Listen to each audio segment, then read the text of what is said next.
எத்தனையோ variety of 65 சாப்பிட்ருப்பீங்க. ஆனால் வெண்டைக்காயில் 65 சாப்பிட்ருக்கீங்களா?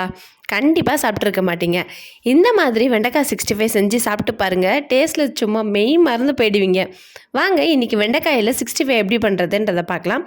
நான் இன்றைக்கி எல்லா வெண்டைக்காயும் வாஷ் பண்ணி எடுத்துகிட்டு ஈரம் இல்லாமல் தொடச்சி எடுத்துகிட்டு மேலே இருக்கிற காம்பியை அடிப்பகுதியை வந்துட்டு கட் பண்ணிவிட்டு ஒரு வெண்டைக்காயை 2ஆக கட் பண்ணிவிட்டு அதை 4 ஸ்லைஸாக கட் பண்ணிவிட்டு வச்சுருக்கேன். இந்த மாதிரி எல்லா வெண்டைக்காயும் கட் பண்ணி ஒரு பவுலில் போட்டு வச்சுக்கோங்க. நெக்ஸ்ட்டு 65க்கு தேவையான மசாலா எல்லாத்தையும் ஆட் பண்ணிடலாம். 1/4 ஸ்பூன் மஞ்சத்தூள், 1/4 spoon garam masala, 1/2 spoon Kashmiri chilli powder, 2 spoon கடலை மாவு, 1 ஸ்பூன் கார்ன்ஃப்ளவர், 1 ஸ்பூன் அரிசி மாவு சேர்த்துக்கோங்க.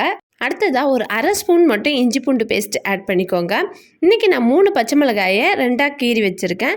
அதையும் இது கூட சேர்த்துட்டு கொஞ்சமாக வந்துட்டு கருவேப்பிலை ஆட் பண்ணிக்கோங்க. அடுத்ததாக 65க்கு தேவையான அளவு உப்பு ஆட் பண்ணிவிட்டு கூடவே 1 ஸ்பூன் அளவுக்கு லெமன் ஜூஸ் ஆட் பண்ணிவிடுங்க.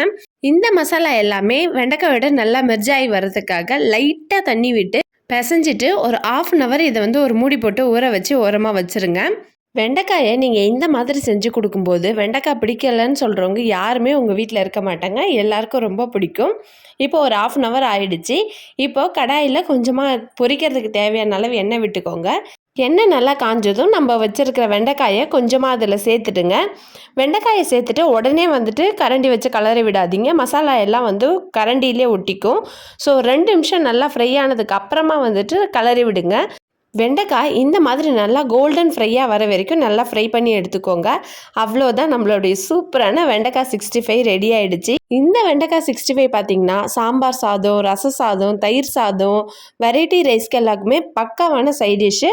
நீங்களும் இந்த ரெசிபியை மறக்காமல் ட்ரை பண்ணி பார்த்துட்டு எப்படி இருந்துச்சுன்றதை கமெண்ட் செக்ஷனில் சொல்லுங்கள். இந்த வீடியோ உங்களுக்கு பிடிச்சிருக்கா? அப்போ மறக்காமல் லைக் போட்டுட்டு உங்கள் ஃப்ரெண்ட்ஸ் அண்ட் ஃபேமிலிக்கு ஷேர் பண்ணிவிடுங்க. நீங்கள் இன்னும் நம்ம சேனலில் சப்ஸ்கிரைப் பண்ணலையா? அப்போ உடனே சப்ஸ்கிரைப் பண்ணிவிட்டு பக்கத்தில் இருக்க பெல் பட்டனை ப்ரெஸ் பண்ணிவிடுங்க. See you, bye.